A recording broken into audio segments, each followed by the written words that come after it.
To record this class. So this is our first class of this new paid batch, right? So first of all, in this class, I'm going to talk about how can you start learning English language. কিভাবে আমরা ইংরেজি ভাষা শেখাটা শুরু করতে পারি। এটা আমি ফার্স্টে দেখাবো।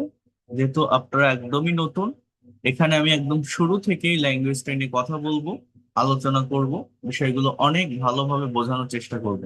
যারা ফ্রি ক্লাসগুলো করে আসছেন তাদের বুঝতে আরো বেশি সহজ হবে, যারা করেননি তারা খুব মনোযোগ দিয়ে দেখেন। এখানেও আমি একদম বেসিক থেকেই শুরু করছি, যারা একদমই দুর্বল তারাও পারবেন।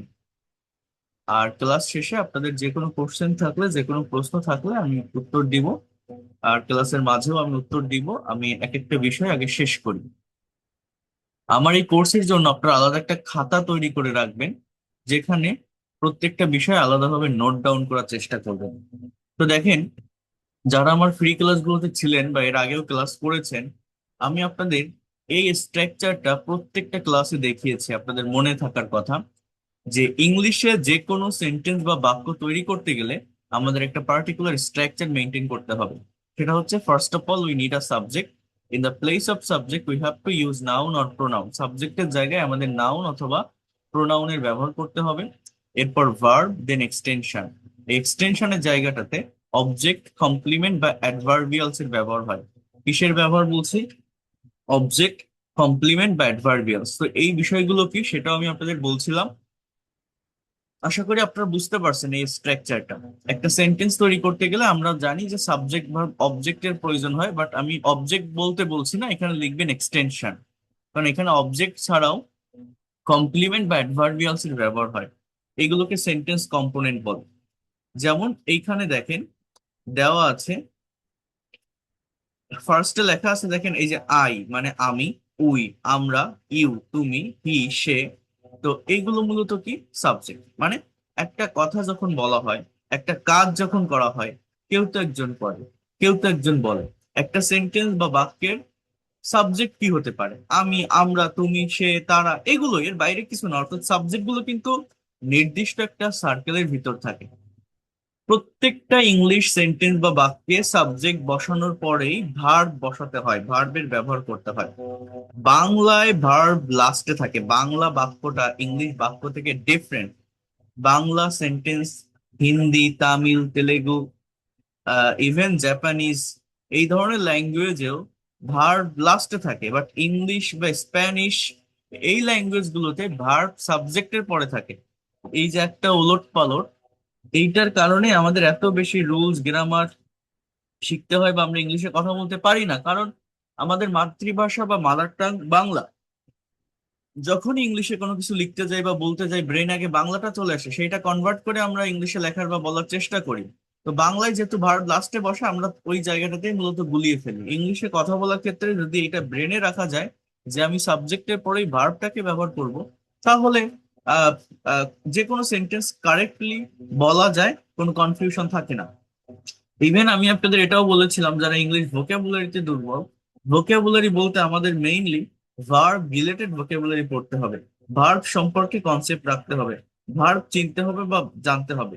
যার যত বেশি ভার্ব সম্পর্কে কনসেপ্ট বা ধারণা থাকবে, সে তত দ্রুত ল্যাঙ্গুয়েজটাকে ডেভেলপ করতে পারবে। সো আপনাদের আমি এই কথাগুলো বলেছিলাম। আপনারা একটু আমার কথাগুলো মনোযোগ দেন, বোঝেন, নেওয়ার চেষ্টা করেন। দেখবেন কত সহজ একটা ভাষা শেখা যায়। সাবজেক্ট আর ভার্ব পাশাপাশি বসানোর পর বাকি যে অংশটা, এইটার কথা আমি বলছিলাম, যেটা অটোমেটিক্যালি চলে আসে। সাবজেক্ট আর ভার্ব পাশাপাশি বসানোর পর, যেমন আমি খাই, আই ইট। এখন আমি কি খাই? আপনি ভাত খান, ডাল খান, রুটি খান, যা খান, আপনি কিন্তু বসাতে পারেন।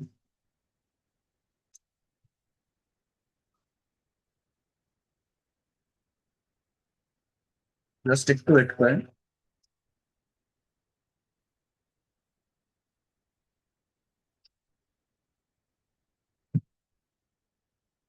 আমরা খেলি, উই প্লে। কি খেলি? আপনি ফুটবল খেলেন, ক্রিকেট খেলেন, লুডো খেলেন, দাবা খেলেন, যেটা খেলেন। অর্থাৎ সাবজেক্ট আর ভার্বটা পাশাপাশি বসালে বাকি অংশটা অটোমেটিক্যালি চলে আসে।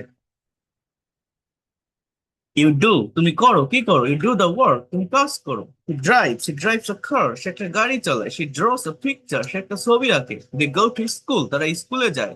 রহিম স্পিক্স ইংলিশ, রহিম ইংরেজি বলে। অর্থাৎ সাবজেক্ট আর ভার্ব পাশাপাশি বসালে যে কথাটা বারবার বলছি, বাকিটা অটোমেটিক্যালি চলে আসে। হি গেভ, সে দিয়েছিল কি? হি গেভ মি আ রোজ, সে আমাকে একটা গোলাপ দিয়েছিল। তাহলে ভার্বটা কি? Verb is the heartbeat of English sentence. I mean without verb you can not be able to make any kinds of English sentences. Verb ছাড়া আপনি ইংলিশে কোনো সেন্টেন্স বা বাক্য তৈরি করতে পারবেন না। ভার্ব খুবই গুরুত্বপূর্ণ একটা টপিক। হ্যাঁ, so verb denotes being, having or doing something. কোনো কিছু করা, হওয়া, থাকা, খাওয়া, চলা, বলা, লেখা, দেওয়া, নেওয়া, এগুলোকেই মূলত ভার্ব বলে। সো আপনারা এখানে এই বিষয়টা আশা করি বুঝতে পারছেন যে কিভাবে একটা সেন্টেন্স অর্গানাইজড হয়, স্ট্রাকচারটা হয়। সাবজেক্ট, ভার্ব, এরপর এক্সটেনশন। এখন দেখেন, আমরা এবার একটু বুঝি যে এই জায়গাটাকে আমি এক্সটেনশন কেন বলছি। এই পাশে এই যে রাইস, ফুটবল, দা ওয়ার, এগুলোকে আমি এক্সটেনশন কেন বলছি? এর কারণ হচ্ছে এখানে অবজেক্টও হতে পারে, কমপ্লিমেন্ট হতে পারে, অ্যাডভার্বিয়ালস এর ব্যবহার হতে পারে। এই যে স্ট্রাকচারটা আপনারা এখানে দেখছেন, এই স্ট্রাকচারে অবজেক্ট কি জানেন? মনে রাখবেন এটা, কোন সেন্টেন্স বা বাক্যের ভার্বকে যদি হোয়াট অ্যান্ড হুম, অর্থাৎ কি বা কাকে দ্বারা প্রশ্ন করেন, তাহলে যেটা পাওয়া যায় সেটাই অবজেক্ট। ইংলিশ ল্যাঙ্গুয়েজে অবজেক্ট দুই প্রকার। একটা, একটাকে বলা হয় ডাইরেক্ট বা বস্তুবাচক অবজেক্ট, আর একটাকে বলা হয় ইনডাইরেক্ট বা ব্যক্তিবাচক অবজেক্ট। কোনো বাক্যের ভার্বকে হোয়াট অর্থাৎ কি দ্বারা প্রশ্ন করলে ডাইরেক্ট বা বস্তুবাচক অবজেক্ট পাওয়া যায়। হুম, কাকে দ্বারা প্রশ্ন করলে ইনডাইরেক্ট বা ব্যক্তিবাচক অবজেক্ট পাওয়া যায়। যেমন আমি খাই, আই ইট। কি খাই? আমি ভাত খাই, আই ইট রাইস। তাহলে এটা হচ্ছে আমার মূলত কোন অবজেক্ট? এটা হচ্ছে আমার মূলত বস্তুবাচক অবজেক্ট। আমরা ফুটবল খেলি, কি খেলি? কি করো? তুমি কাজ করো। সে কি চালায়? গাড়ি চালায়। কি আঁকে? ছবি আঁকে। তারা কি যায়? দেখেন, এই যে পিকচার পর্যন্ত, পিকচার, কার, ওয়ার্ক, ফুটবল, রাইস, এই সবগুলো হচ্ছে বস্তুবাচক অবজেক্ট। ভার্বকে কি দ্বারা প্রশ্ন করে পাওয়া যায়। But they go to school, তারা স্কুলে যায়। এই গো শব্দটাকে যদি আপনি প্রশ্ন করেন যে কি যায় বা কাকে যায়, কোনো উত্তর আসে? টু স্কুল কি কি দিয়ে প্রশ্ন করলে হয় না, কোথায় দিয়ে প্রশ্ন করলে হয়। আমি যদি বলি তারা কোথায় যায়, তাহলে উত্তরটা হচ্ছে তারা স্কুলে যায়। তাহলে কি বা কাকে দ্বারা প্রশ্ন করে কিন্তু টু স্কুল পাওয়া যাচ্ছে না। বলেন তো আমি কি বললাম? কি বা কাকে দ্বারা প্রশ্ন করে কি আমরা টু স্কুল পাচ্ছি না? তাহলে কি পাচ্ছি? এটাকে বলা হয় adverb, adverbial phrase, adverb of place. এই দেখেন, কোনো বাক্যের ভার্বকে কি বা কাকে দিয়ে প্রশ্ন করে যদি আপনি উত্তর না পান, হাউ, হোয়ার, ওয়েন, ওয়াই, এই চারটা ওয়ার্ড দিয়ে আপনি প্রশ্ন করবেন। How, where, when, why. How, where, when, why, এই চারটা ওয়ার্ড দিয়ে আপনি প্রশ্ন করবেন। যেমন আমরা, সে কি ছিল যেন এখানে, তারা যায়, তারা কোথায় যায়? স্কুলে যায়।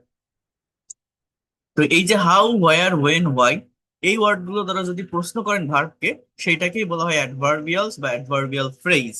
ওকে, তাহলে দেখেন, রহিম স্পিক, রহিম বলে, কি বলে? ইংরেজি বলে। এটা আমার বস্তুবাচক অবজেক্ট। হি গেভ, সে দিয়েছিল। হুম, হুম, কাকে? মি, আমাকে, সে আমাকে দিয়েছিল। হট, হট, কি? আর রোজ, একটা গোলাপ। সে আমাকে একটা গ্লাভ দিয়েছিল। হি গেভ মি আ রোজ, সে আমাকে একটা গ্লাভ দিয়েছিল। হি গেভ মি আর রোজ। এই যে এটা আপনারা দেখলেন, এইখানে দুটো অবজেক্ট আছে, যে কাকে দিয়েছিল হুম, মি আমাকে, কি দিয়েছিল, আর রোজ একটা গোলাপ। অর্থাৎ এখানে দুটো অবজেক্টই আছে। এখানে দুটো অবজেক্টই আছে, ব্যক্তিবাচকও আছে, বস্তুবাচকও আছে। আবার এই যে হি ইজ আ ফার্মার, সে একজন কৃষক। এই ইজ মানে তো হওয়া বা থাকা। হ্যাঁ, তো সে হয় একজন কৃষক। So, এই যে ইজ যদি কোনো সেন্টেন্সে মেইন ভার্ব হিসেবে থাকে, ওয়াজ যদি কোনো সেন্টেন্স বা বাক্যে মেইন ভার্ব হিসেবে থাকে, সেগুলোকে আবার কমপ্লিমেন্ট যুক্ত সেন্টেন্স বলে। এখানে এই যে আরেকটা ওয়ার্ড লিখছে না, কমপ্লিমেন্ট, এই কমপ্লিমেন্টের বাংলা অর্থ হচ্ছে পরিপূরক। পরিপূরক, দুইটা কমপ্লিমেন্ট আছে ইংলিশ ল্যাঙ্গুয়েজে। একটা হচ্ছে COMPLIMENT, অর্থাৎ PLI, যার মানে হচ্ছে অভিনন্দন জানানো, অভিবাদন জানানো, কংগ্রাচুলেট করা। আর COMPLEMENT, এই কমপ্লিমেন্টের বাংলা অর্থ হচ্ছে পরিপূরক। পরিপূরক মানে এমন কোন সেন্টেন্স যে সেন্টেন্স বা বাক্যের সাবজেক্টে যে থাকে, অবজেক্ট বা এক্সটেনশনে সেই একই ব্যক্তি বা বস্তু থাকে। সাবজেক্ট এবং এক্সটেনশনের ভিতরে, অবজেক্টের ভিতরে একটা ব্রিজ তৈরি হয়, একটা লিঙ্ক তৈরি হয়। মূলত কোনো বাক্যে am is R was were main verb হিসেবে বসলে সেটাকেই মূলত বলা হয় কমপ্লিমেন্ট যুক্ত সেন্টেন্স।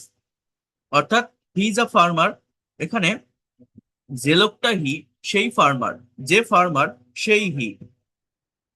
হি ওয়াজ আ ইউটিউবার, সে একজন ইউটিউবার ছিল। তো যে হি, সেই ইউটিউবার, যে ইউটিউবার ছিল সেই হি।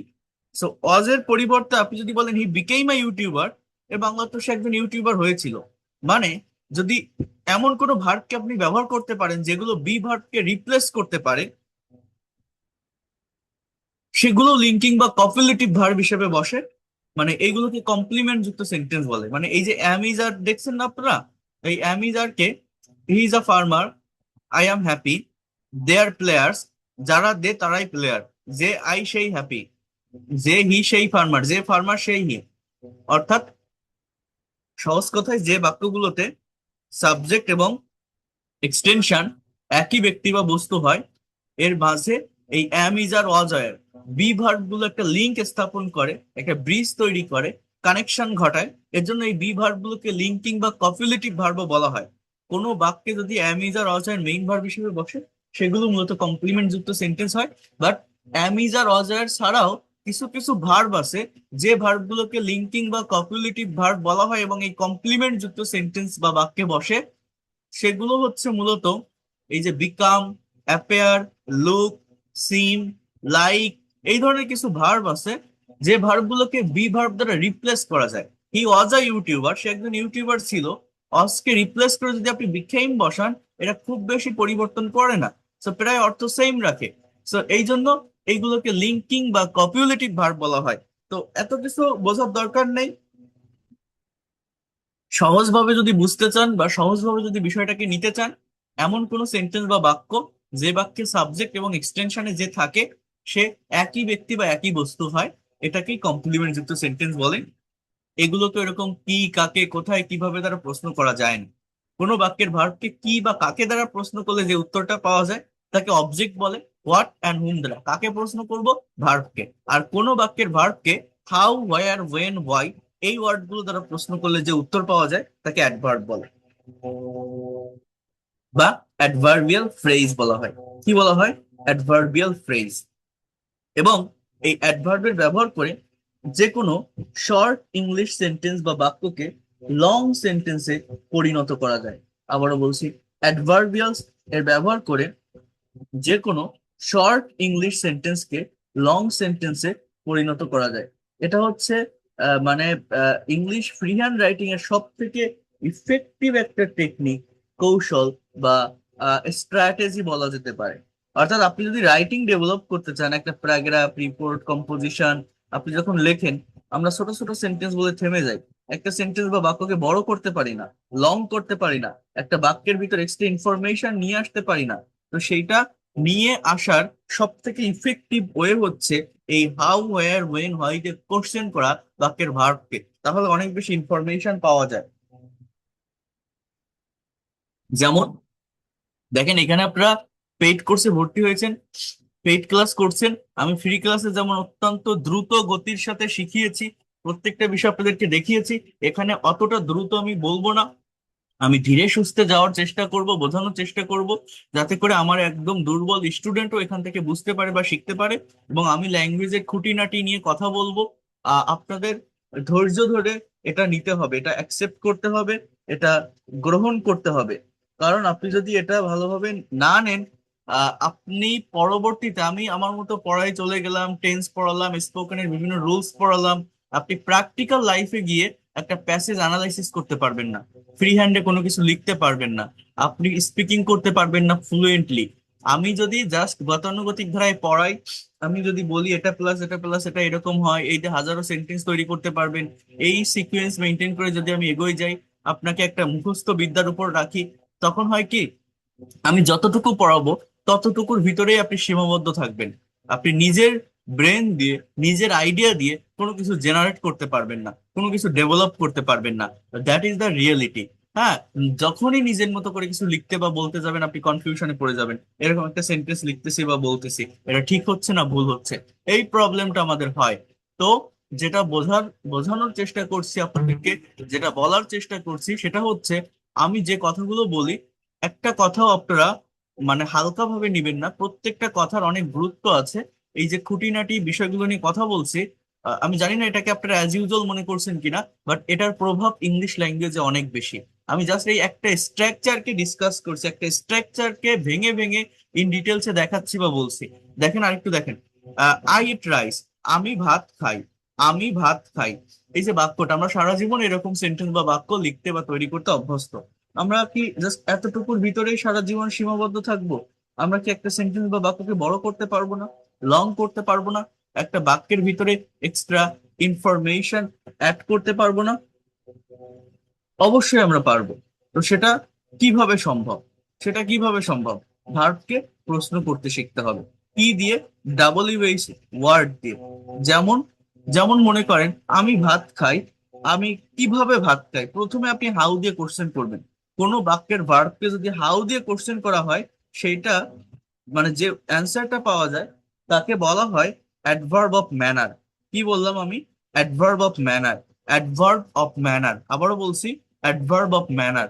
মানে, মনে করেন আমি ভাত খাই, এখন আমি যদি বলি যে আমি কিভাবে খাই, অর্থাৎ খাওয়ার সময় আপনার বিহেভিয়ারটা কেমন, আপনার আচরণটা কেমন, আপনি ঠিক কিভাবে ভাত খান, আপনি ঠিক কিভাবে ভাত খান, সেটা আপনাকে বলতে হবে, সেটা আপনাকে মেনশন করতে হবে। তো আপনি কিভাবে করতে পারেন বা বলতে পারেন? আর আমি যদি বলি I eat rice very slowly, I eat rice very slowly, এটাকে বলা হয় adverb of manner. Adverb of manner, অর্থাৎ খাওয়ার সময় আমার ধরনটা কেমন। Very slowly, SLOWLY, adverb of manner. আপনি যে ভাত খান, আপনি কোথায় বসে ভাত খান? Where do you eat rice? আমি বললাম I eat rice very slowly at my room, আমি আমার রুমে বসে ভাত খাই। এই যে অ্যাট মাই রুম লিখলাম, এটাকে বলা হয় অ্যাডভার্ব অফ প্লেস। এটাকে বলা হয় অ্যাডভার্ব অফ প্লেস। কি বলা হয়? Adverb of place. সো এইভাবে অ্যাডভার্বিয়াল ফ্রেজের ব্যবহার করে যে কোনো শর্ট ইংলিশ সেন্টেন্সকে আপনারা লং সেন্টেন্সে পরিণত করতে পারেন। এই যে আমাদের একটু একটু করে ইনফরমেশন গুলো আসতেছে, একটু একটু করে ইনফরমেশন গুলো আমাদের বৃদ্ধি পাচ্ছে। তো এইটা এটা কিভাবে আপনি করতে পারেন, এটা কিভাবে আপনি নিয়ে আসতে পারেন?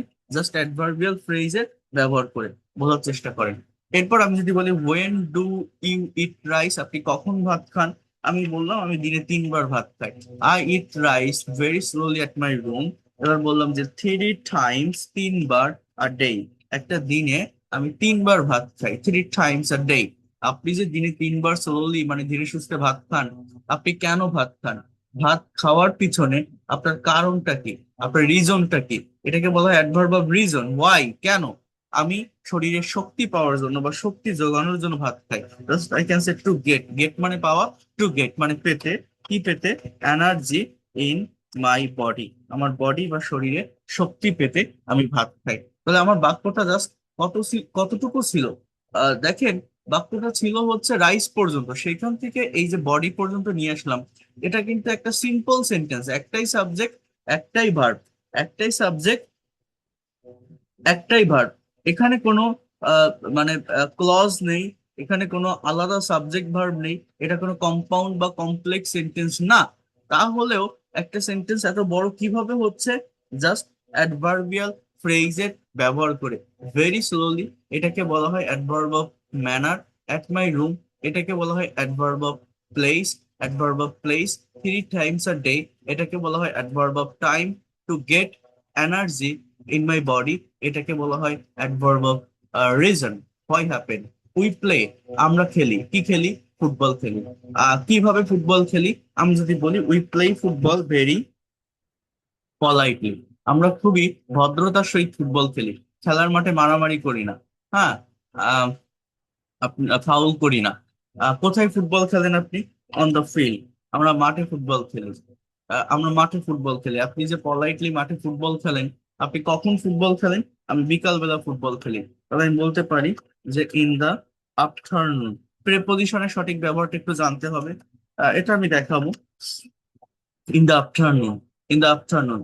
আমরা যে বিকালবেলা পলাইটলি মাঠে ফুটবল খেলি, কেন ফুটবল খেলি? খেলার পিছনে কারণটা কি, রিজনটা কি? আমি শরীরটাকে ফিট রাখার জন্য ফুটবল খেলি, বা শারীরিক ব্যায়াম করার জন্য ফুটবল খেলি। Just I can say to do physical exercise, PHISICAL, physical exercise, to do physical exercise কি লিখলাম? We play football very politely on the field in the afternoon to do physical exercise, to do physical exercise. We play football very politely, we play football very politely on the field um, in the afternoon to do physical exercise. So very politely শব্দটাকে বলছে adverb of manner, on the field এটা adverb of place, in the afternoon adverb of time, adverb of time, হ্যাঁ, to do physical exercise adverb of reason, why happen বা কেন ঘটে। So adverbial ফ্রেজের ব্যবহার করে যে কোনো শর্ট ইংলিশ সেন্টেন্সকে এইভাবে আপনারা লং সেন্টেন্সে পরিণত করতে পারেন। হি ড্রাইভস এ কার, সে একটা গাড়ি চালায়। কিভাবে গাড়ি চালায়? He drives a car very carefully, সে খুবই কেয়ারফুলি বা সতর্কতার সাথে একটা গাড়ি চালায়। সে যে কেয়ারফুলি গাড়ি চালায়, কোথায় চালায়? আমি যদি বলি সে হাইওয়েতে গাড়ি চালায়, HIGHWAY। কি লিখলাম? হি drives a car very carefully, very carefully on the highway, on the highway, on the highway। এবার আমি যদি বলি সে যে হাইওয়েতে কেয়ারফুলি গাড়ি চালায়, সে কখন গাড়ি চালায়? আমি বললাম সে সন্ধ্যাবেলায় গাড়ি চালায়, ইন দা ইভিনিং। জাস্ট ভার্বকে প্রশ্ন করতে হবে, হাউ, ওয়্যার, ওয়েন, হোয়াই। প্রথমে কি দিয়ে? হোয়াট এবং হুম, তারপর এগুলো দিয়ে। হোয়াট এবং হুম দিয়ে কোশ্চেন করলে অবজেক্ট পেতে পারি আমরা, দেন এগুলো। So he drives a car very carefully on the highway in the evening. সে কেন গাড়ি চালায়? গাড়ি চালার পিছনে কারণটা কি, রিজনটা কি? টু আর্ন মানি, টাকা আয় করতে, টাকা উপার্জন করতে, টাকা উপার্জন করার জন্য সে গাড়ি চালায়। তো এইভাবে আপনারা যে কোনো শর্ট ইংলিশ সেন্টেন্সকে লং সেন্টেন্সে পরিণত করতে পারবেন। এখানে আপনারা চেষ্টা করবেন, এটা আপনাদের হোম টাস্ক থাকবে, একটু নিজেরা কমপ্লিট করার চেষ্টা করবেন এগুলো। এটা হচ্ছে 5টি সেন্টেন্স আপনারা এইভাবে লিখবেন, অর্থাৎ 5টা নতুন সাবজেক্ট নতুন ভার্ব নিয়ে অবজেক্ট বসাবেন, দেন সেগুলোকে বড় করার চেষ্টা করবেন। এটা আমি নেক্সট ক্লাসে দেখবো আপনারা করছেন কিনা। যদি করেন, ভুল হলে আমি সংশোধন করে দিব, বাট ভুল হবে বা পারবো না ভেবে বসে থাকলে হবে না, করতে হবে। প্রত্যেকেই চেষ্টা করবেন আমার এই ক্লাসের বাইরেও অ্যাটলিস্ট ½ অ্যান আওয়ার, অর্থাৎ 30 মিনিট সেলফ প্র্যাকটিস করার, নিজে থেকে চর্চা করা। সারাদিনের ভিতর 30 মিনিট বের করা হয়তো খুব কঠিন কিছু হবে না। যদি বের করতে পারেন, দেখবেন অনেক দ্রুত আপনারা ল্যাঙ্গুয়েজটা শিখতে পারবেন বা ডেভেলপ করতে পারবেন। তো এই গেল একটা সাইড, আমি আপনাদেরকে দেখালাম যে একটা সেন্টেন্সের সঠিক স্ট্রাকচার কি, কিভাবে সেন্টেন্সটা অর্গানাইজ হয়, সাবজেক্ট কিভাবে বসে, ভার্ব কিভাবে বসে, এক্সটেনশনে অবজেক্টটা কি, কমপ্লিমেন্ট কাকে বলে, অ্যাডভার্বিয়ালস কাকে বলে, বা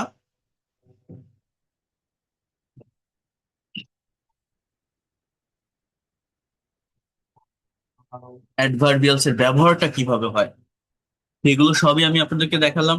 দেখলেন, বুঝলেন, শিখলেন। এইখানে আপনাদের কোনো প্রশ্ন থাকলে আপনারা করতে পারেন। তারপরে আমি পরবর্তী স্টেপে যাচ্ছি। If you have any question, আপনারা এবার কোশ্চেন করেন। এই জায়গাটাতে বুঝতে আপনার কোথায় অসুবিধা হলো বা সমস্যা হলো, বলেন।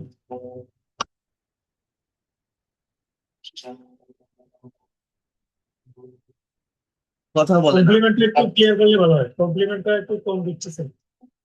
কমপ্লিমেন্ট মানে এমন কোন সেন্টেন্স বা বাক্য যেখানে সাবজেক্টে যে থাকে, এক্সটেনশনেও সেই ব্যক্তি বা বস্তুটা থাকবে, তার সম্পর্কে কথা বলা। যেমন আমি ভাত খাই, আমি আর ভাত কি একই জিনিস? আলাদা না দুইটা? কিন্তু আমি যদি বলি আমি একজন শিক্ষক, তাহলে যে আমি সেই শিক্ষক, যে শিক্ষক সেই আমি। আমরা ফুটবল খেলি, তাহলে আমি আর ফুটবল কি একই জিনিস? না। কিন্তু আমি যদি বলি উই আর প্লেয়ার্স, আমরা খেলোয়াড়, তখন যারা আমরা তারাই খেলোয়াড়, যারা খেলোয়াড় তারাই আমরা। ওইটাই হচ্ছে কমপ্লিমেন্ট। সাবজেক্ট এবং এক্সটেনশনে একই ব্যক্তি বা বস্তু থাকে। আর মেইন কথা হচ্ছে যে বাক্যগুলোতে অ্যাম, ইজ আর ওয়াজ আর মেইন ভার্ব হিসাবে থাকে, ওই অ্যাম, ইজ আর ওয়াজ আর মানে এই বি ভার্ব গুলো ছাড়া তার সাথে অন্য কোনো ভার্ব থাকে না। এই, আর কিছুই না। স্যার আমার একটা কোশ্চেন আছে স্যার, মানে ফুল মানে পুরো পার্টস অফ স্পিচটা, মানে পার্টস অফ স্পিচের যে আটটা কি ডিটেলসলি একদম মানে প্রত্যেকটা যদি আমি আইডেন্টিফাই করতে পারি, মানে এরকম ভাবে কি প্রত্যেকটা ক্লিয়ারলি শিখে নেবো স্যার?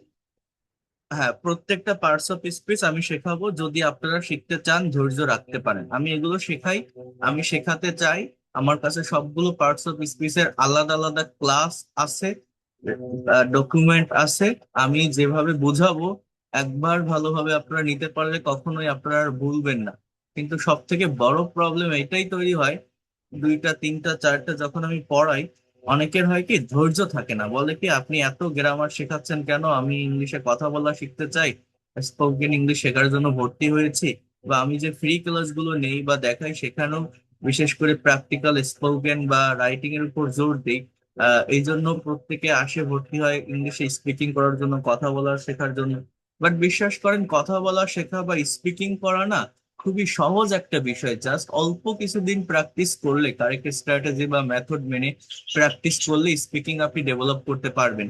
বাট এই যে আপনি যে কথাটা বললেন, প্রত্যেকটা পার্টস অফ স্পিচ যাতে আপনি আইডেন্টিফাই করতে পারেন, ডিটেলস পড়া, এইরকম পার্টস অফ স্পিচের ক্লাস হয়তো আপনি অনেক টিচারের কাছে পাবেন, অনেক বইতে পার্টস অফ স্পিচের অনেক ইনফরমেশন থাকবে, দেখবেন, পড়বেন। বাট আমি যেভাবে শেখাই বা আমি যেভাবে বোঝাই, আপনারা দেখছেন আমি কিভাবে বোঝাই।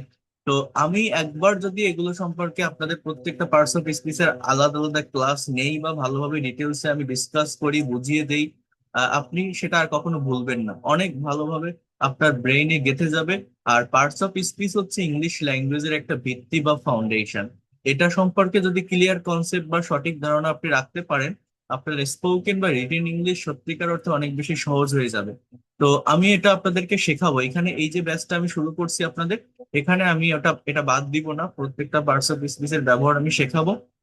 তো আপনাদের কাছে একটাই অনুরোধ থাকবে, আপনাদের তো একটা টাইম দিয়েছি যে within 3 month you will be expert and fluent in English. যদি আপনারা ক্লাস মিস না করেন, গ্যাপ না দেন, রেগুলারিটি মেনটেন করে ক্লাস করেন, তো ধৈর্য রাখতে হবে। অর্থাৎ ধৈর্য কেন রাখতে হবে? ফ্রি ক্লাস আমি এক একটা ক্লাস এক একভাবে নিয়েছি, দেখছেন, করছেন। পেইড ক্লাস সবগুলো সমান হবে না। কোনো ক্লাস আপনার কাছে অত্যন্ত ভালো লাগতে পারে, অনেক প্র্যাকটিক্যাল মনে হতে পারে। কোনো ক্লাস গ্রামেটিক্যাল বা একটু জটিল মনে হতে পারে, যেটা আপনার ব্রেনে বা মাথায় ঢুকতেছে না। যদি কোনো ক্লাস কঠিন বা জটিল মনে হয়, আমাকে তো ধারাবাহিকতা মেনটেন করে এগোতে হবে।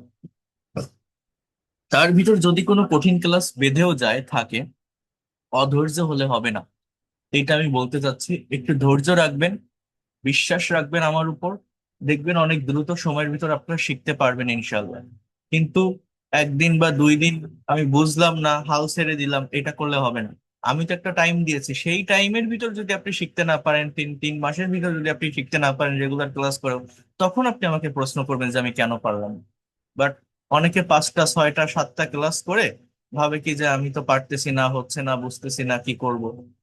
হাল ছেড়ে দিবেন না, এতটুকু আমি বললাম, দেখবেন আপনি অনেক দ্রুত ডেভেলপ করতে পারবেন।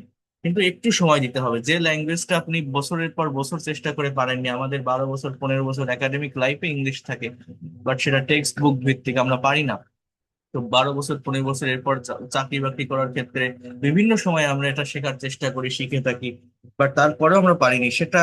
2 মাস বা 3 মাসে ডেভেলপ করাও চারটেখানি কথা না, অনেক স্ট্র্যাটেজি, টেকনিক, কৌশল ফলো করে মেনটেন করে করতে হয়, এগোতে হয়। তো সেটা যদি আপনি 5 দিন বা 10 দিনে শিখতে চান, সেটা কিভাবে সম্ভব? সম্ভব নয়। এই জন্য বলছি ধৈর্য রাখতে হবে। ঠিক আছে? তো দেখেন, যেটা আমি, স্যার, হুম, স্যার একটু নোট নিয়ে একটু বলতেন, মানে নোট গুলো আমাকে আসলে মানে কিভাবে নোট গুলো আনবো, প্রতিদিন একটা কাজ দিবেন, মানে হোমওয়ার্কের যে কাজটা, মানে এই ডিটেলসটা একটু মানে আমাদেরকে কি পিডিএফ দিবেন, মানে ওইখান থেকে কি নোট কিভাবে দিব আমরা একটু? আপনি আপনার মতো করে হোম টাস্ক গুলো খাতায় করবেন, করে আমাকে দেখাবেন, হোয়াটসঅ্যাপে ইনবক্সে পাঠাবেন। ঠিক আছে? আমি কি বলছি এখানে হোম টাস্কটা, যে আপনি নতুন 5টা সাবজেক্ট নিবেন, 5টা ভার্ব নিবেন, এইভাবে সেন্টেন্স ডেভেলপ করার চেষ্টা করবেন, বড় করার চেষ্টা করবেন। সো যাই হোক, এরপর দেখেন, আর একটু দেখেন, বোঝেন, তারপর বাকি বিষয়গুলো বলছেন, ক্লাস আগে শেষ করি। তো এইভাবে যে কোনো শর্ট সেন্টেন্সকে আপনারা লং সেন্টেন্সে পরিণত করতে পারবেন। এটা গেল একটা দিক। এবার আসি, আমি বলেছিলাম আপনাদের যে স্পোকেন ইংলিশটা মূলত কি। সেটা হচ্ছে যে এই যে সেন্টেন্স গুলো আপনারা দেখছেন, আমি ভাত খাই, আমরা ফুটবল খেলি, তুমি কাজ করো, সে গাড়ি চালায়, সে ছবি আঁকে, তারা স্কুলে যায়, এই বাক্যগুলো মূলত প্রেজেন্ট সিম্পল বা প্রেজেন্ট ইনডিফিনিট টেন্সে লেখা আছে। আমি যদি আপনাদের বলি যে এগুলো কোন টেন্সে লেখা, আপনারা প্রত্যেকে এটা বলবেন যারা টেন্স জানেন বা বোঝেন। কেন প্রেজেন্ট ইনডিফিনিট বা প্রেজেন্ট সিম্পল? সাবজেক্টের পর যে ভার্ব গুলো দেখছেন সবগুলো ভার্বই এখানে প্রেজেন্ট ফর্ম বা বেস ফর্মে আছে। আমি ভাত খাই, আমরা ফুটবল খেলি, তুমি কাজ করো, সে গাড়ি চালায়, অ্যাজ ইউজুয়াল কোন একটা কাজ হয়, রেগুলার ওয়েতে কেউ কোনো কাজ করে, হ্যাবিচুয়াল কোনো কাজ। গেল একটা দিক। এবার দেখেন, আমরা যখন ইংলিশে কারোর সাথে কনভারসেশন করি বা কমিউনিকেশন করি, তখন একটা স্টেবল পজিশনে কথাকে রেখে আমরা এগোতে পারি না। আমাদের সময়ের পরিবর্তন করতে হয়, কালের পরিবর্তন করতে হয়, বিভিন্ন টাইমে বিভিন্ন সেন্স বা থটে, ভাবনায়, চিন্তায় একটা কথা বলতে হয়। তো আমরা মূলত সেইটাই পারি না, এই জন্য ইংলিশে কথা বলতে পারি না। কোনটা পারি না? when you are going to communicate with others people or foreigner, you need to change your sense or time. How can you do it? You can do it by changing the forms of verb according to correct structure of tense. এই যে verb গুলো আপনারা এখানে দেখছেন, eat, play, do, drive, draw, go, speak, এই প্রত্যেকটা ভার্বের form আছে, রূপ আছে, যেটাকে বলা হয় কনজুগেশন অফ ভার্ব। কি বলা হয়? Conjugation of verb. প্রত্যেকটা ভার্বের টোটাল 5টা ফর্ম থাকে। তো এই ভার্বের বাংলা অর্থ এবং 5টা ফর্ম জানতে হবে অনেক ভালোভাবে। আমার পেইড কোর্সের স্টুডেন্টদেরকে সবার আগে আমি এইটার উপর ফোকাস করতে বলি, এটা শেখানোর চেষ্টা করি। আমি আপনাদের ফ্রি ক্লাসগুলোতে একটা পিডিএফ দিয়েছিলাম, 200 ফর্মস অফ ভার্ব। এগুলো সবই আমার লেখা যে বইটা আছে, ওই বইটাতে আপনারা পেয়ে যাবেন ধারাবাহিকভাবে। আপনারা পেইড কোর্সে ভর্তি হয়েছেন, ক্লাস করছেন, আমি বেশি প্রেসার দিচ্ছি না। বাট যদি টাকা পয়সার সমস্যা না থাকে, যদি সম্ভব হয়, আমার লেখা বইটা আপনারা কিনে নেবেন। কারণ আমার লাইভ ক্লাস করছেন, আমার বইটা যদি আপনাদের কাছে থাকে, তাহলে এই শেখাটা অনেক বেশি ইফেক্টিভ হবে। কারণ আমি যে পিডিএফ ফাইলগুলো আপনাকে দিচ্ছি, এগুলো ইন্ডিভিজুয়াল পিডিএফ ফাইল। আর একটা বইতে একসাথে গোছানো পদ্ধতিতে সবকিছু আছে। এটা নিয়ে মানে আমি কোনো জোর করছি না, এটা আপনারা চাইলে নিতে পারেন, এটা আপনাদের জন্য অনেক বেশি ইফেক্টিভ হবে। এটাই। সো দেখেন, বোঝার চেষ্টা করেন, আমি যখন ইংলিশে কথা বলবো, কনভারসেশন করব, কমিউনিকেশন করব, তখন কিন্তু আমাকে একটা স্টেবল টাইমে কথাকে রেখে আমরা এগোতে পারি না। বিভিন্ন টাইমে একটা কথা বলতে হয়, যেটা আমি আপনাদেরকে দেখিয়েছিলাম, মনে করেন। এই যে আমি বলছি না যে ভার্বের ফর্ম হয়, এই যে form, eat, ate, eaten, eating, eats, write, wrote, written, writing, writes, go, went, gone, going, goes, have, had, had, having, has. তো এই যে ভার্বের ফর্ম গুলো দেখছেন, এরকম আপনি হয়তো 20টা, 50টা, 100টা ভার্ব জানেন, বাট শত শত ভার্ব আছে যার past form, past participle form আপনি জানেন না। সো এর জন্য আমার ওয়েটা কি, আমি আমি দেখিয়েছি সব থেকে বাছাইকৃত মোস্ট ইম্পর্টেন্ট 200 ভার্ব, যেগুলো আপনি যদি প্র্যাকটিসে রাখতে পারেন, তাহলে আপনি যে কোনো কথা ইংলিশে বলতে পারবেন। বাকি কোনো ভার্ব যদি আপনার শেখার বা জানার প্রয়োজন হয়, ওইগুলো ব্যবহার করতে করতে অটোমেটিক্যালি নতুন ভার্ব থাকলে সেটা আপনি আহ আহ, নিতে পারবেন, সেটা চলে আসবে আপনার ব্রেইনে। তো দেখেন, আমি এই কথাটা বলছিলাম যে আমি যদি একটা সিম্পল কনভারসেশন তৈরি করি এই কথাটা বা এই বিষয়টা নিয়ে, তাহলে কেমন হয়। এটাও আমি আপনাদের ফ্রি ক্লাসে দেখিয়েছিলাম। দেখেন, মনে করেন ইট, ইট একটা ওয়ার্ড, একটা ভার্ব। ইট মানে আমরা জানি খাওয়া। এখন আমি আপনাদের দেখিয়েছিলাম যে এইখানে দুইজনের ভিতর একটা কনভারসেশন, এ এবং বি। তো এ বি কে বলছে, মনে করেন এরা দুইজন হাজবেন্ড ওয়াইফ। সন্ধ্যার দিকে এ বাইরে থেকে বাসায় আসছে, এসে বি কে বলছে, have you eaten rice at night? তুমি কি রাতে ভাত খেয়েছো? এর বাংলা অর্থ কিন্তু এরকম যে, তুমি কি রাতে ভাত খেয়েছো? হ্যাভ ইউ ইটেন, এটা প্রেজেন্ট পারফেক্ট টেন্স। বি বলছে, I have not eaten rice, আমি ভাত খাইনি। আর ইউ ইটিং রাইস নাও? তুমি কি এখন ভাত খাইতেছো? আমি ভাত খাইনি, তুমি কি এখন খাচ্ছো বা খাইতে যাচ্ছো? এ বলছে, I ate rice in the morning, আমি সকালে ভাত খেয়েছিলাম। আই উইল নট ইট নাও, আমি এখন খাবো না। I ate rice in the morning, আমি সকালে ভাত খেয়েছিলাম, এখন খাবো না। কে বলছে? এ বলছে বি কে। তো এই যে দুইজনের ভিতরে একটা কনভারসেশন, এই প্রত্যেকটা বাক্যে আমি একটা কমন ভার্ব ব্যবহার করছি, সেটা খাওয়া। বাট খাওয়া কথাটাকে আমি, খাওয়া ইংরেজি আমরা জানি ইট, আই রিপিট ইট, খাওয়া ইংরেজি আমরা জানি ইট। কিন্তু এই কনভারসেশনে যখন আমি ওইটাকে অ্যাপ্লাই করছি, ইট না লিখে আমি লিখছি ইটেন, অথবা ইটিং, অথবা এইট, অথবা উইল নট ইট। কেন এই ফর্মগুলো আমি লিখলাম? কারণ ওই খাওয়া শব্দটাকে আমি বিভিন্ন টাইমে বলেছি, আমি সময়ের পরিবর্তন করেছি। তো তো ইংলিশে যখন আপনি কথা বলবেন, কারোর সাথে কনভারসেশন করবেন, কমিউনিকেশন করবেন, বিভিন্ন টাইমে কথা বলতে হয়, সেই টাইম অনুযায়ী ভার্বের ফর্মের পরিবর্তন হয়। আমি কি বললাম বলেন তো? টাইম অনুযায়ী ভার্বের ফর্মের পরিবর্তন হয়। এই যে টাইম অনুযায়ী ভার্বের ফর্মের যে পরিবর্তনটা, এইটা আমরা আমাদের ইনস্ট্যান্ট ইংলিশ স্পিকিং এ করতে পারি না, ঘটাতে পারি না বলেই আমরা স্পিকিং এ দুর্বল। এইটাই হচ্ছে মূলত স্পোকেন ইংলিশ। আপনারা যারা বলেন যে আমি স্পোকেন ইংলিশ শিখতে চাই,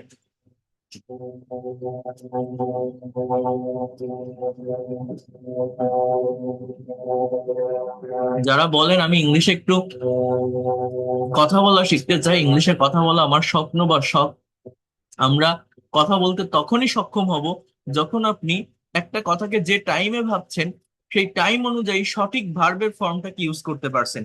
আমি আবারও বলছি, আমরা ইংলিশে স্পিকিং করতে পারি না কেন? বিভিন্ন টাইমে কথা বলতে হয়, সেই টাইম অনুযায়ী ভার্বের সঠিক ফর্ম ইনস্ট্যান্টলি আমরা ইউজ করতে পারি না। এইটা করতে পারলে আর কোনো কিছুরই প্রয়োজন হয় না। আমরা মনে করি কি যে ইংলিশ শেখার জন্য টেন্স শিখতে হয়। টেন্স মানে সময় বা কাল। ইংলিশে 3 প্রকার টেন্স আছে: প্রেজেন্ট, পাস্ট এবং ফিউচার। 3টা টেন্সের আবার 4টা ভাগ আছে: ইনডিফিনিট, কন্টিনিউয়াস, পারফেক্ট এবং পারফেক্ট কন্টিনিউয়াস। টোটাল ইংলিশ ল্যাঙ্গুয়েজে টেন্সের স্ট্রাকচার আছে 3 এ 4 এ 12টা। টোটাল ইংলিশ ল্যাঙ্গুয়েজে টেন্সের স্ট্রাকচার আছে কয়টা? 3 এ 4 এ 12টা। 12টা স্ট্রাকচার মানে একটা পার্টিকুলার ভার্বকে আপনি 12টা টাইমে, 12 ভাবে, 12টা সেন্সে, 12 দিকে নিতে পারবেন বা বলতে পারবেন, যদি আপনার কি থাকে, যদি আপনার টেন্স সম্পর্কে ক্লিয়ার কনসেপ্ট থাকে, টেন্স যদি আপনার জানা থাকে, তাহলে 12টা সেন্সে একটা কথাকে আপনি নিতে পারবেন বা বলতে পারবেন। বাট এই টেন্স মূলত কিন্তু কিছু না। টেন্স হচ্ছে মূলত ভার্বের ফর্মের চেঞ্জ। মানে এক একটা সেন্টেন্স বা বাক্যের স্ট্রাকচারে এক এক ধরনের ভার্বের ফর্ম বসে কথার কালের বা সময়ের যে পরিবর্তন হয়, সেটাকে কেন্দ্র করেই এক একটা টেন্সের নামকরণ করা হয়। সেটাকে কেন্দ্র করেই এক একটা টেন্সের নামকরণ করা হয়।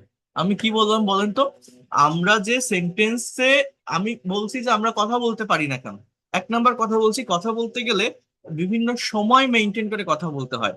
যে তুমি খেয়েছো, আমি খাইনি; তুমি খাইতেছো, আমি খাবো না। তাহলে কোনোটা অতীতের, কোনোটা বর্তমানের, কোনোটা ভবিষ্যতের। এই যে বিভিন্ন সময় মেনটেন করছি, এই সময় মেনটেন করার জন্য আমাদের যে কনজুগেশন অফ ভার্ব, একটা ওয়ার্ড ভার্ব অ্যাক্টিভিটিস, আমার যে কাজটা সেটা ভার্ব, ওই ভার্বের রূপের পরিবর্তন করতে হয়, ফর্মের। ওই ভার্বের ফর্মের পরিবর্তনের মাধ্যমেই এক একটা টেন্সের নামকরণ করা হয়েছে। টেন্স কিছু না, টেন্স হচ্ছে ভার্বের ফর্মের চেঞ্জ। 12টা টেন্স মূলত কি? 12টা জায়গায় 12 ভাবে ভার্বের ফর্মের পরিবর্তন। এটা অক্সিলারি ভার্ব এবং মেইন ভার্ব মিলে এই পরিবর্তনটা হয়ে থাকে। তো আপনি যখন এইটা করতে সক্ষম হবেন, অর্থাৎ একটা কথা বা একটা ভার্বকে যে টাইমে আপনি ভাবছেন সেই টাইম অনুযায়ী ইনস্ট্যান্টলি যখন আপনি ইউজ করতে পারবেন, তখনই ল্যাঙ্গুয়েজটা আপনি অ্যাকচুয়ালি ডেভেলপ করতে পারবেন। এই যে এখানে একটা বিষয় লেখা ছিল বা আমি লিখছিলাম, এই দেখেন, আমি আপনাদের একটু বলি বিষয়টা, একটু খুলে বলি। আমি লিখি, আগেও আমি বলছি, যেমন মনে করেন হি drives a car. He drives a কার, এই বাক্যটার বাংলা অর্থ হচ্ছে সে একটা গাড়ি চালায়। এটা প্রেজেন্ট ইনডিফিনিট টেন্স। এখন আমি যদি বলি সে একটা গাড়ি চালিয়েছিল, তখন ইংলিশটা এরকম হয় যে হি ড্রোভ এ কার। সে একটা গাড়ি চালাবে, হি উইল ড্রাইভ এ কার। সে একটা গাড়ি চালাচ্ছে, হি ইজ ড্রাইভিং আ কার। সে একটা গাড়ি চালাচ্ছিল, হি ওয়াজ ড্রাইভিং আ কার। সে একটা গাড়ি চালাতে থাকবে, হি উইল বি ড্রাইভিং এ কার। সে একটা গাড়ি চালিয়েছে, হি হ্যাজ ড্রিভেন এ কার। আমার অলরেডি 7টা টেন্স লেখা হয়ে গেছে। হি হ্যাড ড্রিভেন এ কার, সে একটা গাড়ি চালিয়েছিল, এটা 8টা সেন্টেন্স লেখা হয়ে গেছে। হি উইল হ্যাভ ড্রিভেন এ কার, এটা 9টা সেন্টেন্স হয়ে গেছে। সে একটা গাড়ি চালিয়ে থাকবে, 9টা টেন্স হয়ে গেছে। He has been driving a car. Has been এর পর যদি আমি ড্রাইভিং বলি, এরপর একটা টাইমিং মেনশন করতে হয়। সিন্স মর্নিং, সে সকাল থেকে গাড়ি চালাচ্ছে, এরকম 10টা টেন্স অলরেডি হয়ে গেছে। এইভাবে হ্যাজ এর জায়গায় হ্যাড আর উইল হ্যাভ দিলে পাস্ট পারফেক্ট বা ফিউচার পারফেক্ট কন্টিনিউয়াস হবে। তো সাবজেক্ট কিন্তু হি, অবজেক্ট কিন্তু এ কার। টেন্স মূলত কি? টেন্স হচ্ছে এক একটা, টেন্সের স্ট্রাকচার হচ্ছে এক একটা জায়গায় ভার্বের ফর্মের পরিবর্তন, সেটা মেইন ভার্ব প্লাস অক্সিলারি ভার্বের ফর্মের পরিবর্তনের মাধ্যমে হয়ে থাকে। ভার্বের ফর্মের পরিবর্তনের মাধ্যমেই কথার কালের বা সময়ের পরিবর্তন হয়। টেন্স জানলে সর্বোচ্চ 12টা ভার্বের ফর্ম জানা যায়। এটা দিয়ে মনের হোল সেন্স বা সর্বোচ্চ সব ভাব প্রকাশ করা যায় না। মনের সম্পূর্ণ ভাবটা প্রকাশ করার জন্য টেন্স এর পাশাপাশি আমাকে যেটা শিখতে হবে সেটা হচ্ছে মডাল এবং সেমি মডালের ব্যবহার। ইংলিশ ল্যাঙ্গুয়েজে 18টার মতো মডাল এবং সেমি মডাল অক্সিলারি ভার্ব আছে। 18টার মতো: can, could, may, might, shall, should, will, would, must, need to, dare to. এইগুলো জানলে কি হয়, এই মডাল ভার্ব গুলো মূলত possibility, probability, ability, request, permission, suggestion, obligation এগুলো প্রকাশ করে। এগুলো টেন্স দিয়ে বলা যায় না। আমি যদি বলি আমার একটা গাড়ি চালানো উচিত, আপনি কোন টেন্স দিয়ে বলবেন? আমি যদি বলি সে গাড়ি চালাইতো, কোন টেন্স দিয়ে বলবেন? আমি যদি বলি তার আজ গাড়ি চালানোর কথা আছে, কোন টেন্স দিয়ে বলবেন? আমি যদি বলি আমাকে প্রতিদিন এই গাড়িটা চালাতে হতো, কোন টেন্স দিয়ে বলবেন? এগুলো সব মডেল বা সেমি মডেল দিয়ে বলতে হয়। অর্থাৎ আমি যদি বলি আর মডেলের একটা সুবিধা হচ্ছে টেন্সের স্ট্রাকচারে যেমন মেইন ভার্বের ফর্মের পরিবর্তন হয়, এই মডেল গুলো হচ্ছে অক্সিলারি বা হেল্পিং ভার্ব, এদের পরে অবশ্যই মেইন ভার্ব বসাতে হয়, বাট সেটার ফর্মের পরিবর্তন হয় না, যে মডেলই হোক। যেমন হি ক্যান ড্রাইভ, সে গাড়ি চালাতে পারে। আর খার, সে একটা গাড়ি চালাতে পারে। হি কুড ড্রাইভ এ কার, সে একটা গাড়ি চালাতে পারতো। হি শুড ড্রাইভ এ কার, তার একটা গাড়ি চালানো উচিত। হি উড ড্রাইভ এ কার, সে গাড়ি চালাতো। He use to drive a কার, সে গাড়ি চালাতে অভ্যস্ত ছিল। হি মাস্ট ড্রাইভ এ কার, সে অবশ্যই গাড়ি চালাবে। He has to drive a car, তাকে গাড়ি চালাতে হবে। He had to drive a car, তাকে গাড়ি চালাতে হয়েছিল। He will have to drive a car, তাকে গাড়ি চালাতে হবে। সো এইভাবে এইভাবে আপনি, আমি দেখিয়েছিলাম এটা ফার্স্ট ক্লাসে, 12টা টেন্স প্লাস 18টা model semi model, total structure হয় 30টা। 30টা স্ট্রাকচার মানে একটা পার্টিকুলার ভার্বকে, যে ড্রাইভ মানে চালানো, এই যে চালানো কথাটাকে 30 ভাবে, 30টা টাইমে, 30টা সেন্সে, 30টা ওয়েতে আপনি নিতে পারবেন বা বলতে পারবেন, যদি আপনার এই টেন্স এবং মডেল সেমি মডেল সম্পর্কে কনসেপ্ট থাকে। তার মানে ভাষার ডেভেলপমেন্টের জন্য, কথার পরিবর্তন, সময়ের পরিবর্তনের জন্য, বিশেষ করে যেটাকে স্পোকেন ইংলিশ বলছে, আমি দুইটা সাইড এখানে আপনাদের দেখালাম। একটা হচ্ছে কিভাবে একটা সেন্টেন্স বা বাক্যকে আপনি বড় করবেন, লং করবেন, বাক্যের ভিতরে এক্সট্রা ইনফরমেশন নিয়ে আসবেন, টেনে লম্বা করবেন, সেটা হচ্ছে অ্যাডভার্বিয়াল ফ্রেজের ব্যবহার করে, বা এই স্ট্রাকচারটা যারা বুঝছেন তারা বুঝতে পারছেন। আরেকটা হচ্ছে একটা বাক্যকে কিভাবে আপনি ঘোরাতে পারেন, টাইমে চেঞ্জ করতে পারেন, ঘোরাতে হবে, পরিবর্তন করতে হবে। অর্থাৎ এই দুইটার উপর ভিত্তি করেই সম্পূর্ণ ইংলিশ ল্যাঙ্গুয়েজটা, আর কিছুই না। এখানে দেখেন লেখা আছে একটা পার্টিকুলার ভার্বকে 30 ভাবে ব্যবহার করা। এখানে 24টার মতো দেওয়া আছে এখানে। এই যে he drives a car, he drove a car, he will drive a car, he is driving a car, he was driving a car, subject he, object a car. কথার কালের বা সময় পরিবর্তনের জন্য পরিবর্তনটা মূলত হয়েছে ভার্বের ফর্মে। যে কোনো পার্টিকুলার ভার্বকে এরকম ভাবে 30টা সেন্স বা টাইমে আপনি নিতে পারবেন, যদি টেন্স, মডেল, সেমি মডেল জানেন। তার মানে আপনাকে স্পোকেন ডেভেলপ করার জন্য 1 নম্বর যেটা শিখতে হবে সেটা হচ্ছে ফর্মস অফ ভার্ব, বা এটাকে আপনি বলতে পারেন কনজুগেশন অফ ভার্ব। 2 নম্বর হচ্ছে টেন্স। 3 নম্বর হচ্ছে, এই টেন্স মানে হচ্ছে ভার্বের ফর্মের চেঞ্জ, আর কিছু না। মডেল অ্যান্ড সেমি মডেল, এই 3টা বিষয় যদি ভালোভাবে শেখেন, বিশ্বাস করেন যে কোনো সেন্টেন্স, মানে বা যে কোনো কথা আপনি বাংলায় ভাবলে সেটাকে আপনি ইনস্ট্যান্টলি ইংলিশে লিখতে পারবেন বা বলতে পারবেন। এটার উপর ভিত্তি করে ল্যাঙ্গুয়েজটা দাঁড়ানো। এগুলো সবই আমি ডিটেলসে শেখাবো, টেনশনের কোনো কিছুই নেই, সবকিছু ইন ডিটেলসে আপনারা পেয়ে যাবেন। সো এই হচ্ছে বিষয়। আপনারা জাস্ট এতটুকু একটু আজকে নেওয়ার চেষ্টা করেন, বোঝার চেষ্টা করেন যে স্পোকেন ইংলিশটা আসলে কি, ঠিক কোন জায়গায় ডেভেলপমেন্ট আমাদের দরকার। আর রিটেন ইংলিশটা কি? রিটেন ইংলিশ হচ্ছে এই স্ট্রাকচার যেটা দেখালাম, এটা আপনি ভালোভাবে বোঝেন, অবজেক্ট, কমপ্লিমেন্ট, অ্যাডভার্বিয়াল সম্পর্কে ধারণা নেন, অ্যাডভার্বিয়াল ফ্রেজের ব্যবহার করে লং সেন্টেন্স করার চেষ্টা করেন। এই জায়গাটা ক্লিয়ার। আর স্পোকেন ইংলিশ হচ্ছে ভার্বের ফর্ম আগে জানতে হবে বা বুঝতে হবে, এটার পিডিএফ আমি পাঠিয়ে দিব। 2 নম্বর বিষয় হচ্ছে টেন্স এর প্র্যাকটিক্যাল অ্যাপ্লাই করাটা আমার শিখতে হবে। 12টা টেন্স আছে, 12টা টেন্স মানে জিনিসটা আসলে কি, 12টা জায়গায় ভার্বের ভার্বের ফর্মের পরিবর্তন, এটা আমাকে করা শিখতে হবে। এরপর আমি কি বললাম যে টেন্স দিয়ে মনের সব ভাব প্রকাশ করা যায় না, এজন্য মডেলের ব্যবহার শিখতে হয়। 18টার মতো মডেল আছে, টোটাল 30টা স্ট্রাকচার, মানে একটা পার্টিকুলার ভার্বকে 30 ভাবে আপনি ব্যবহার করতে পারবেন। এতটুকু আজকে আপনি বুঝে রাখেন বা শিখে রাখেন, এর পরবর্তীতে আমি ধারাবাহিকভাবে দেখাবো আপনার কি করতে হবে, কি নিতে হবে, কোনটা ডেভেলপ করতে হবে। তো এই গেল একটা বিষয়। আরেকটা বিষয় নিয়ে আমি একটু কথা বলবো আপনাদের এখানে, সেটা হচ্ছে আমি একটু প্রোনাউন্সিয়েশন সম্পর্কে কনসেপ্ট দিব। আপনি যত ভালো ইংলিশ শেখেন, আপনি যেখানে কোর্স করেন, আমি যাই শেখাই না কেন, আপনার প্রোনাউন্সিয়েশন যদি একটু ক্লিয়ার না হয়, একটু সঠিক শেপে আপনি না আনতে পারেন, আপনার এই ল্যাঙ্গুয়েজটা কখনোই ভালো দেখাবে না বা ভালো শোনাবে না। তো আমি এটা চাই অলওয়েজ যে মেইন ল্যাঙ্গুয়েজে যাওয়ার আগে, মেইনলি ভাষাটা শেখার আগে, এই জায়গাটাতে অ্যাক্সেস করার আগে, আপনি ভাষার ফনিম বা ধ্বনি নিয়ে আগে কাজ করেন। অর্থাৎ ইংলিশ প্রোনাউন্সিয়েশন সম্পর্কে মোটামুটি একটা কনসেপ্ট আপনি নিয়ে আসেন। এর জন্য আমি এই জায়গাটাতে একটু ফোকাস করব। আপনারা একটু এখানে দেখেন, এখানে বলছে যে basic concept of English pronunciation. So এই জায়গাটাতে আমি যেটা বলতে চাচ্ছি বা যেটা আপনাদেরকে প্রধানত দেখাতে চাচ্ছি, আমাদের ইংলিশের যে 26টা লেটার আছে, অ্যাজ ইউজুয়াল আমি আইপিএ প্রোনাউন্সিয়েশন নিয়ে কথা বলি, আইপিএ রিলেটেড একটা ক্লাস আপনাদের আমি দেখাবো। বাট আজকের এই ক্লাসটিতে আমি বেসিক থিংসটা নিয়ে কথা বলছি, যেটা প্রত্যেকেই চাইলে ডেভেলপ করতে পারবেন। আমাদের ইংলিশের যে 26টা লেটার আছে, এর সঠিক প্রোনাউন্সিয়েশন গুলো কি এইখানে দেওয়া আছে। যেমন এটাকে মূলত বলা হয় এই, একটু টেনে বলা হয় B, C, D, E, F, G, H, I, J, K, L, M, N, O, P, Q, R, S, T, U, V, W, X, Y, Z আর জি। এই যেগুলো আপনারা দেখছেন, মানে আমরা অ্যাজ ইউজুয়াল যে ধরনের ইংলিশ অ্যালফাবেট পড়তে অভ্যস্ত, সেখান থেকে একটু ডিফারেন্ট যদি হয় সেটা হচ্ছে এই কয়টা, যেটা আলাদাভাবে এখানে দেওয়া আছে। বলছে দেখেন, যেগুলো বেশি মনে রাখতে হবে কোনগুলো, বলছে এই, জেই, খেই, ও, পি, কিউ, আর, টি, ডাব্লিউ। এখানে 9টা লেটার আছে যেগুলো আমরা অ্যাজ ইউজুয়াল হয়তো প্রত্যেকে আহ, উচ্চারণ করতে অভ্যস্ত নই। তো এখানে যে 9টা লেটার আছে, এই 9টা লেটারকেও যদি আপনি সঠিক শেপে একটু প্র্যাকটিসের মাধ্যমে উচ্চারণ করতে পারেন, অর্থাৎ 5 বার 6 বার 7 বার আপনি এই 9টা লেটার একবার পড়েন, 5 বার 6 বার 7 বার আপনি 9টা লেটার রিপিট করে পড়েন, এবং এগুলো যখন আপনি প্র্যাকটিক্যাল সেন্টেন্সের ভিতর দেখবেন, অ্যাপ্লাই করার চেষ্টা করেন, এইটা করলেও প্রায় 70% সঠিক শেপে চলে আসে প্রোনাউন্সিয়েশন গুলো। এই, জেই, কে, ও, টি, কিউ, আর, টি, ডাব্লিউ। এবার এইগুলো দেখে দেখেন কিছু টাং টুইস্টার প্র্যাকটিস করতে হয়, যেটা করলে মুখের জড়তা কাটে, ফ্লুয়েন্সি আসে, কনফিডেন্ট পাওয়া যায়। আমরা ইংলিশটা পারি না মূলত, ইংলিশের কথা বলি না, আমরা মূলত ল্যাঙ্গুয়েজটা মুখ দিয়ে বের করি না, মাউথ এক্সারসাইজ যেটা সেটা আমরা করি না, এটা করতে হবে।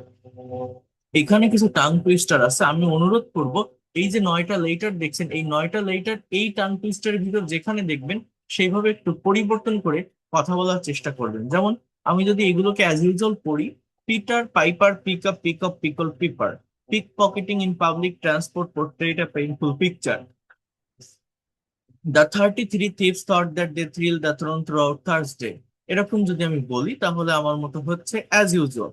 কিন্তু আমি যদি ওই জায়গাটা থেকে একটু দেখি যে এই লেটার গুলোর সঠিক শেপটা কি, যেমন এই প বা ট বা আর, এই যে এই ওয়ার্ডটার ভিতর 3টা লেটার আছে, প, ট, আর। তো এইখানে দেখেন টিটাকে ঠর মতো বলছে, আরটাকে বলছে, আর পটাকে ফ বলছে, ঠিক একদম ফ না, জাস্ট প অফ আর ফ এর মাঝামাঝি। তো এখানে বলছে যে Peter, Piper, pick, a pig called peepers, pickpocketing in public transport portrayed a painful picture. The 33 thieves thought that they thrilled the throne throughout Thursday. Thursday, Thursday. Picture a prominent poet, P.B. Shelley, portrayed the perfection of poetry arena. Picture a prominent poet, P.B. Shelley, portrays the perfection of poetry arena.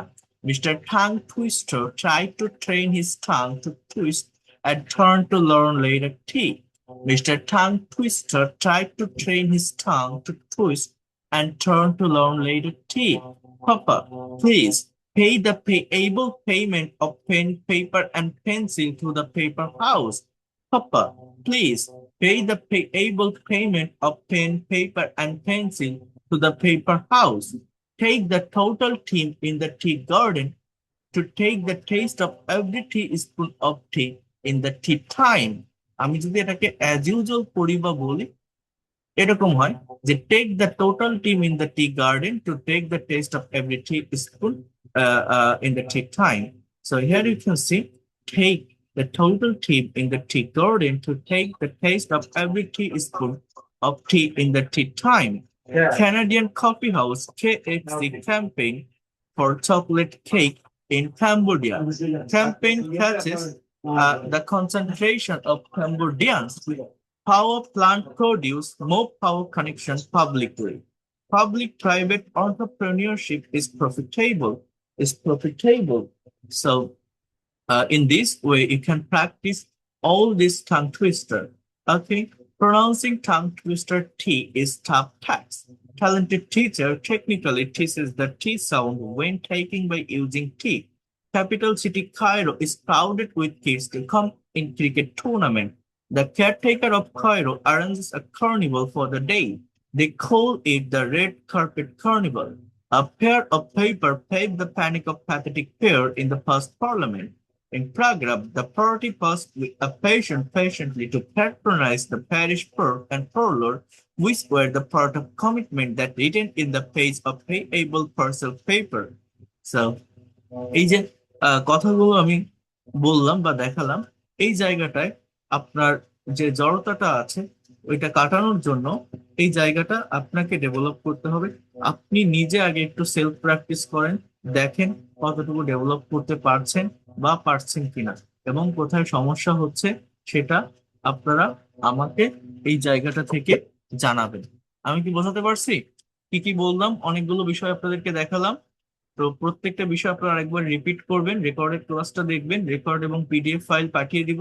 আর এই tongue twister গুলো এটার একটা PDF আমি দিলে আপনারা এটা একটু practice করবেন। ঠিক আছে? বোঝাতে পারছি? Sir yes sir. Okay. আমি আমি আমি রুটিন দিয়ে দিব। আমি রুটিন দিয়ে দিব। রবি, মঙ্গল, বৃহস্পতি, শুক্র রাত 10টা থেকে 11টা। রবি, মঙ্গল, বৃহস্পতি, শুক্র রাত 10টা থেকে 11টা। আমি এটা একটা এসে ব্যানারে দিয়ে দিব। ঠিক আছে? রুটিন আমি স্যার একটা প্রশ্ন ছিল আমার। হ্যাঁ এটা হচ্ছে যে অ্যাডভার্বিয়ালস তৈরি করার সময় আমাকে হাউ, হোয়ার, হোয়েন, হোয়াই এই সিকোয়েন্সটা কি আমার মেনটেন করতে হবে? হ্যাঁ হ্যাঁ হ্যাঁ হ্যাঁ, এই যে সিকোয়েন্সটা দেওয়া এটাই মেনটেন করবেন। ঠিক আছে? আগে হাউ দিয়ে, তারপর ওয়ার, তারপর ওয়েন, দেন হোয়াই, এটা মেনটেন করবেন। ধন্যবাদ। আর কোনো কোশ্চেন আছে? স্যার আপনি যে বইয়ের কথা বললেন, হ্যাঁ। স্যার আপনি যে আপনার ওই বইটার কথা বললেন, এটা কিভাবে দিতে হয়? এটা আমার যে হোয়াটসঅ্যাপে নাম, ঠিকানা, নাম্বার দিয়ে জানায়েন, আমি পাঠিয়ে দিব, বই হাতে পেয়ে টাকা পরিশোধ করতে পারবেন। ঠিক আছে? জি বলেন। স্পোকেন ইংলিশ এটাকে আমরা আপনার সাথে প্র্যাকটিস করতে পারবো? হ্যাঁ। আমরা এটা কিভাবে প্র্যাকটিস করবো? আমার সাথেই প্র্যাকটিস করবেন, বাসায় প্র্যাকটিস করতে হবে না। আগে দেখেন, আগে আমি শেখাই, বোঝাই, আমাকে শেখাতে দেন, বোঝাতে দেন। তারপর যখন টু ওয়ে কমিউনিকেশন আসবে, প্র্যাকটিসের সময় আসবে, তখন আমি আপনাদের প্র্যাকটিস করাবো, অনেক বেশি প্র্যাকটিস করাবো। বাট আগে আমাকে শেখাতে দিতে হবে, বোঝাতে দিতে হবে। আপনি যদি বিষয়গুলো সম্পর্কে কনসেপ্ট না নেন, কখনোই ডেভেলপ করতে পারবেন না, প্র্যাকটিসটা ফ্রুটফুল হবে না। ঠিক আছে? আগে থিওরিটিক্যাল পার্ট গুলো আমি আলোচনা করি, বোঝাই, দেন আমরা প্র্যাকটিক্যাল প্র্যাকটিসের ভিতর আসবো। ওকে? আর কিছু? আর কোনো কোশ্চেন?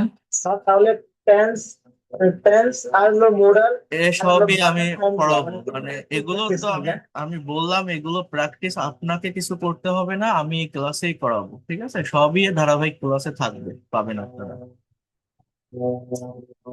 ঠিক আছে? জি স্যার জি। ওকে। আর কোনো কোশ্চেন থাকলে তাহলে হোয়াটসঅ্যাপে জানায়, নক দিয়ে আমি কথা বলবো। That's all for today. Sir listening এর ব্যাপারে দেখো, কোনো নির্দেশনা থাকবে? লিস্টিং এর ব্যাপারেও দেখাবো। এটা এখন না, আগে যেগুলো দেখাচ্ছে এগুলো আগে একটু কমপ্লিট করেন। ঠিক আছে? আমি যে পিডিএফ গুলো দিব ওগুলো একটু কমপ্লিট করেন। আর একটা আলাদা খাতা তৈরি করবেন কোর্সের জন্য।